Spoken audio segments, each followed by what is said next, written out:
Oh, why do we like to be beside the seaside? Volunteer Jo is still furiously pedalling along, with the recorded sounds of crashing waves pouring out from the speakers behind her. Not many people's idea of relaxing.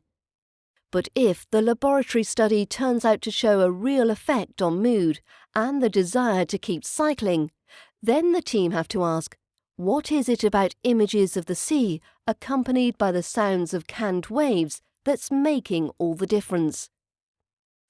Dr. White is investigating all possibilities. Is it the pictures of the sea, the waves moving, the beach environment? Is it the sounds, the beautiful crashing waves, the seagulls and so on? Or is it a combination of those things together, he says. So far, the sound of the sea seems to be particularly evocative and influential in how people feel.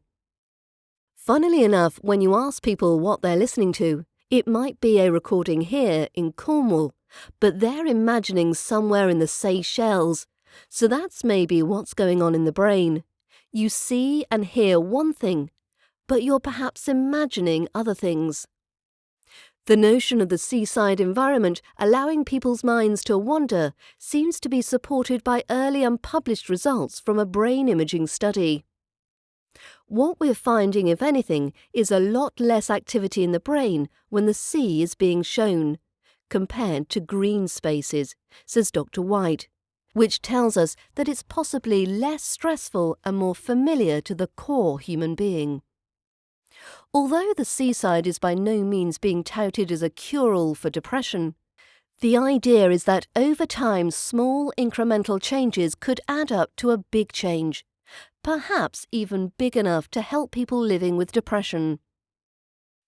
However, Dr. Mike Marriott, a clinical psychologist at Nottinghamshire Healthcare NHS Trust, urges caution before drawing conclusions about treating complex conditions like depression.